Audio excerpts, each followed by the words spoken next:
Second, ए part third. ठीक है, तो इससे पहले हम electric current, drift velocity, the relation between current and drift velocity, Ohm's law, तो ये सारी चीज़ें हम पढ़ चुके हैं। ठीक है, द रिलेशन बिटवीन करंट और drift velocity I is equal to A N E V D भी हम पढ़ चुके हैं। ठीक है, अब हम आर को जो है in the form of M L A N यानी कि number density, electron, charge, length, mass, इनकी फॉर्म में देखते हैं। ठीक है, तो हमारा जो है रिलेशन क्या था करंट और ड्रिफ्ट वेलोसिटी में, I is equal to A N E V D. ठीक है, ये रिलेशन था हमारा। ए हमारा एरिया, एन हमारा नंबर डेंसिटी, ठीक है, ई चार्ज ऑन इलेक्ट्रॉन और वी डी हमारी ड्रिफ्ट वेलोसिटी और आई हमारा करंट। ठीक है, उसके बाद हम वी डी की एक्सप्रेशन इस फर्स्ट इक्वेशन में पुट करते हैं। तो वी डी की हमारी एक्सप्रेशन क्या आई थी, ई बाई एम टाउ या ई टाउ बाई एम। तो ये एक्सप्रेशन जो है हमारी आई थी। ठीक है, तो उसके बाद इस वैल्यू को हम ऊपर पुट करते हैं, वी डी की वैल्यू को फर्स्ट इक्वेशन में जब हम पुट करते हैं तो हमारी फर्स्ट इक्वेशन आती है I is equal to A N E, ये वी डी की वैल्यू पुट करी, ई बाय एम टाउ। ठीक है, जब हम ब्रैकेट ओपन करेंगे तो ये क्या हो जाएगा हमारा स्क्वायर, यानी कि I is equal to A N E square E by M tau. तो ये एक्सप्रेशन आई हमारी। ठीक है, उसके बाद हम ई यानी कि इलेक्ट्रिक फील्ड की वैल्यू पुट करते हैं इन दिस सेकेंड इक्वेशन। ठीक है, हम ए की वैल्यू सेकेंड इक्वेशन में पुट करेंगे तो ये हमारा क्या है, पोटेंशियल पर यूनिट लेंथ, यानी कि E is equal to V by L, ये हम जो है पुट करते हैं। ठीक है, सेकेंड इक्वेशन में तो हमारी जो है फर्स्ट इक्वेशन क्या हो जाएगी, I is equal to A N E square V by L tau N. ठीक है, ये हमारा आई हो गया। ठीक है, अब हम वी को, वी हमारी क्या है, पोटेंशियल है, इसको हम लेफ्ट साइड में ले आते हैं तो डिवाइड हो जाएगी। तो I by V is equal to A N E square tau by M N, ये हमारी एक्सप्रेशन आई। वी बाई आई क्या होता है according to Ohm's law, R होता है। ठीक है, तो आई बाई वी हमारा क्या होता है, आर। यहाँ पे वी बाई आई हमारा आर होता है, ये आई बाई वी है मतलब 1 बाय आर है ये हमारा। तो 1 बाय आर हमारा कितना आया, A N E square tau by M L. तो आर हमारा कितना आया, रेसिप्रोकल हो जाएगा, M L by A N E square. तो स्टूडेंट्स ये हमारी आर की वैल्यू आ गई in the form of M L A N E square tau. तो हमारा related to temperature, relaxation time होता है, इसको हम टेम्परेचर के साथ इक्वेट करते हैं। ठीक है, तो ये हमारी आर की एक्सप्रेशन होगी। ठीक है, अब आर जो है तो हम डिस्कस करते हैं factors on which the resistance of the conductor depends.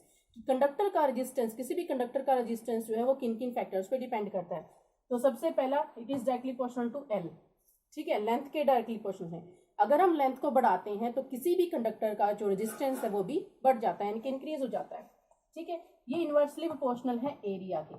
ठीक है, यानी कि एरिया बढ़ेगा तो रेजिस्टेंस जो है वो कम हो जाएगा। ठीक है, अगर सपोज हमारी ये वायर थी, मैंने इसको 2 बार फोल्ड कर दिया, यानी कि इसी वायर को 2 बार फोल्ड कर दिया, तो इससे हमारा एरिया क्या हो जाएगा, इंक्रीज हो जाएगा, तो हमारा रेजिस्टेंस जो है वो डिक्रीज हो जाएगा। ठीक है, तो ये इनवर्सली प्रोपोर्शनल हो गया। उसके बाद आर जो है वो इनवर्सली प्रोपोर्शनल है 1 बाय एन के। 1 बाय एन मतलब नंबर डेंसिटी। ठीक है, मतलब number of electrons in the conductor. ठीक है, तो जितने ज्यादा इलेक्ट्रॉन्स होंगे उतना ही ज्यादा उनमें कोलिजन होगा, चलने में, करंट को बनने में, करंट कंस्टिट्यूट करने में प्रॉब्लम होगी। ठीक है, उतना ही ज्यादा रेजिस्टेंस होगा, यानी कि अपोजिशन ऑफर होगा। जितने ज्यादा लोग होते हैं उतना ही भीड़ में से निकलना बहुत मुश्किल होता है। ठीक है, अपोजिशन, विरोध ज्यादा होता है, रुकावट ज्यादा होती है। तो इसी तरीके से अगर नंबर डेंसिटी ज्यादा है किसी भी कंडक्टर की, ठीक है, तो रेजिस्टेंस ज्यादा होगा। ठीक है, नेक्स्ट हमारा है आर जो है वो इनवर्सली प्रोपोर्शनल है 1 बाय टाउ के। 1 बाय टाउ मतलब रिलेटेड टू टेम्परेचर। ठीक है, टेम्परेचर से रिलेटेड है। जितना आपका टाउ ज्यादा होगा यानी कि टेम्परेचर ज्यादा होगा उतना ही रेजिस्टेंस आपका कम होगा। This is in the case of conductors और मेटल्स। मेटल्स और कंडक्टर्स के केस में होता है सिर्फ ऐसा। ठीक है, तो आपका जो टाउ है वो बढ़ता है, यानी टेम्परेचर बढ़ता है तो आपका रेजिस्टेंस जो है वो कम हो जाता है। तो ये 4 फैक्टर्स हैं। ठीक है, ये आपका कांस्टेंट होता है, इलेक्ट्रॉन पे चार्ज। ठीक है, मास भी आपका उसका कांस्टेंट होता है, ठीक है। तो इन फैक्टर्स पे डिपेंड करता है ये, ठीक है, ठीक है ना। तो नेक्स्ट हम बात करते हैं रेजिस्टिविटी की, ठीक है।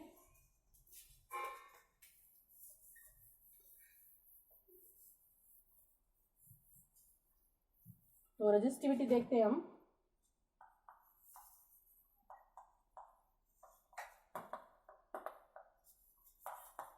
तो रेजिस्टिविटी क्या है students?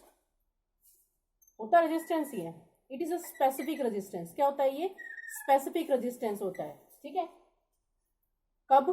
When the length of the conductor is 1 metre and its area of cross section is 1 metre square, ठीक है। अगर लेंथ कंडक्टर की 1 मीटर है और area of cross section 1 metre square है, तो उसका जो रेजिस्टेंस है वो क्या कहलाता है? स्पेसिफिक रेजिस्टेंस, यानी कि रेजिस्टिविटी कहलाता है। इसको हम किससे डिनोट करते हैं? ग्रीक लेटर रो से डिनोट करते हैं, ठीक है। तो ये क्या कहलाता है? हमारा रो, ठीक है। तो रो, अब हमने पीछे क्या देखा था? आर जो है वो क्या था? तो रेजिस्टिविटी क्या है? It is defined as a specific resistance when the length of the conductor is 1 metre and its area of cross section is 1 metre square, ठीक है। तो आर जो है वो डिपेंड कर रहा था लेंथ पर, ठीक है, ठीक है, और एरिया पर, ठीक है। तो लेंथ के डायरेक्टली प्रोपोर्शनल था, एरिया के इनवर्सली था। जब हम इन दोनों को कंबाइन करते हैं तो हमारा क्या आता है? L बाय ए आता है, ठीक है। तो L बाय ए हमारा आता है, हमें पता है प्रोपोर्शनलिटी का साइन हटाएंगे तो हमारे पास क्या आएगा? कोई ना कोई चीज कांस्टेंट आएगी। तो यहाँ पे हमारी कांस्टेंट क्या है? रो। तो रो L बाय ए, यहाँ से रो की वैल्यू कितनी आती है? आप क्रॉस मल्टीप्लाई करोगे तो आर ए बाय एल। तो rho is equal to R A by L आपका आता है, ठीक है। This is the expression for resistivity, ठीक है। और ध्यान क्या रखना है कि लेंथ एरिया पे रेजिस्टेंस डिपेंड करता है, रेजिस्टिविटी नहीं। रेजिस्टिविटी तभी कहलाती है जब कंडक्टर की लेंथ 1 मीटर होती है और उसका area of cross section 1 metre square होता है। अगर आप उसको चेंज कर दो इन दोनों को तो आपका रेजिस्टेंस कहलाएगा, रेजिस्टिविटी नहीं, ठीक है। तो अगर मैं पूछूं आपसे या पूछा जाए कि अगर हम लेंथ को जो है डबल कर देते हैं तो what is the effect of this on resistivity of the conductor? तो क्या आएगा? नो इफेक्ट, क्योंकि लेंथ को आप चेंज करोगे, एरिया को चेंज करोगे तो उस चीज का रेजिस्टिविटी पर कोई इफेक्ट नहीं होगा। हाँ, रेजिस्टेंस आपका चेंज होगा, ठीक है। तो ये हमारी रो की एक्सप्रेशन होगी, ठीक है। अब एम एल के फॉर्म में अगर हम देखें तो आर की हमारी कितनी आई थी? M L by A N E square term, ये हमारी एक्सप्रेशन थी, ठीक है, आर की। तो रो की अगर हम करें तो ए से यहाँ से ए कट जाएगा, एल से एल कट जाएगा, आपका रो कितना रह जाएगा? सिर्फ M by N E square term, ठीक है। ये आपकी किसकी एक्सप्रेशन आ जाती है? रो की, ठीक है। नेक्स्ट है फिर इफेक्ट ऑफ टेम्परेचर, ठीक है। Effect of temperature on resistance and resistivity of, सबसे पहले हम देखते हैं कंडक्टर्स का, ठीक है, या फिर मेटल्स का।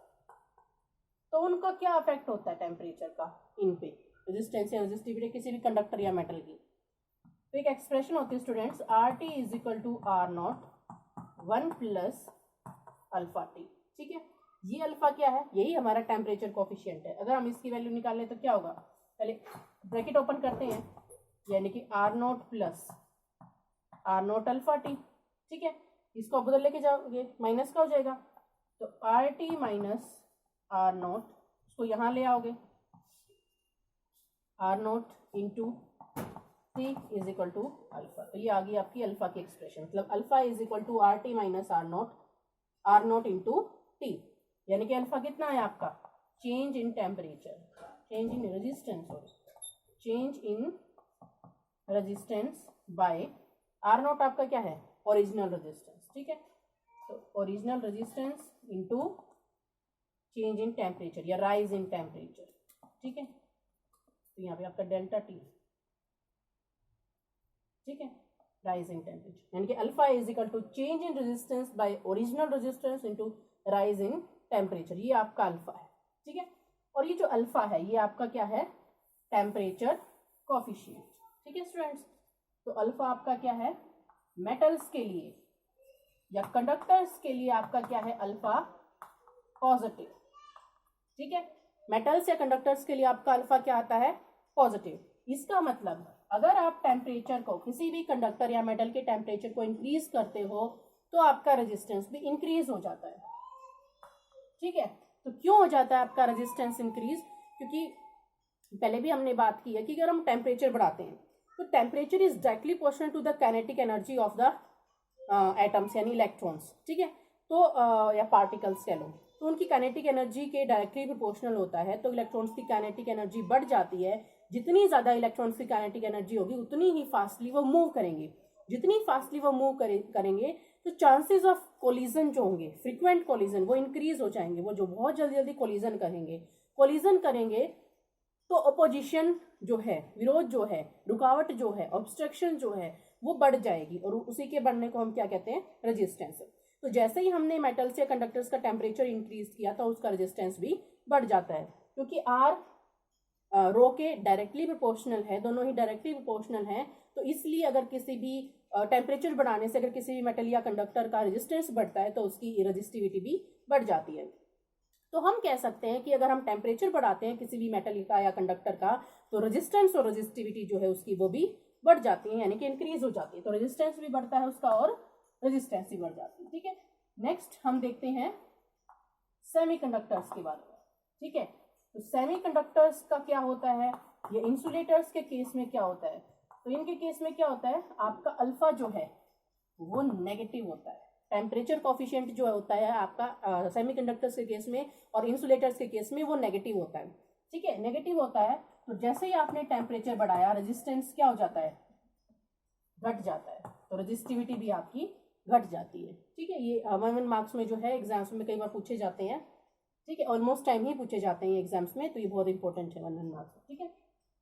तो इंसुलेटर्स और सेमीकंडक्टर्स में टेम्परेचर कोफिशिएंट नेगेटिव होता है। With the increase in temperature the resistance and resistivity of the semiconductors and insulators decreases, ठीक है, डिक्रीज हो जाती है।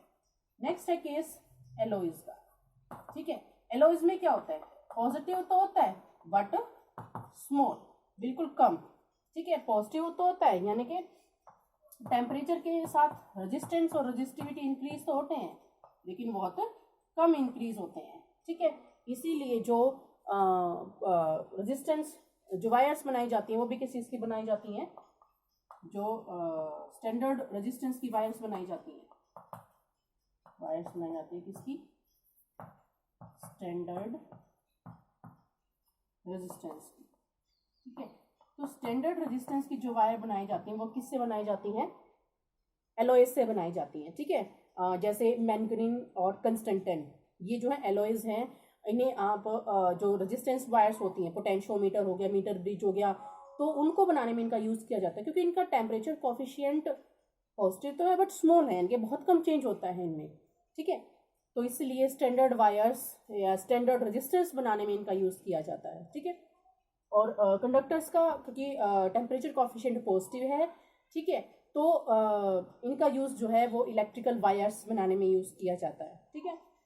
तो ये हमारा जो हो गया इफेक्ट ऑफ टेम्परेचर। कंडक्टर्स पे हमने पढ़ा पॉजिटिव होता है, इंसुलेटर सेमीकंडक्टर्स पे नेगेटिव होता है और एलॉयज पे पॉजिटिव होता है बट स्मॉल होता है, ठीक है। तो ये हो गया हमारा टेम्परेचर इफेक्ट, ठीक है। नेक्स्ट जो बेस्ट कंडक्टर है वो हमारा क्या है, सिल्वर, ठीक है, उसकी रेजिस्टिविटी सबसे कम होती है, ठीक है स्टूडेंट्स। तो बेस्ट कंडक्टर हमारा क्या है, सिल्वर, इसकी रेजिस्टिविटी सबसे कम है, ठीक है। और इंसुलेटर्स की रेजिस्टिविटी सबसे ज्यादा होती है। सेमीकंडक्टर्स की रेजिस्टिविटी जो है lies in between conductors and insulators, ठीक है। एलॉयज की इंसुलेटर्स कंडक्टर्स से कम होती है, ठीक है। तो कंडक्टिविटी कम होती है उनकी, ठीक है, रेजिस्टिविटी थोड़ी सी ज्यादा होती है। रेजिस्टिविटी के केस में जैसे आप कंडक्टर्स से इंसुलेटर्स की तरफ जाओगे रेजिस्टिविटी जो है वो आपकी बढ़ती जाएगी और कंडक्टिविटी जो है आपकी कम होती जाएगी, ठीक है। तो रेजिस्टिविटी रेजिस्टेंस की ऐसा यूनिट है ओम, ठीक है, और आपकी इसकी ऐसा यूनिट है रो की, क्योंकि रो का आपका फॉर्मूला क्या होता है, RA/L।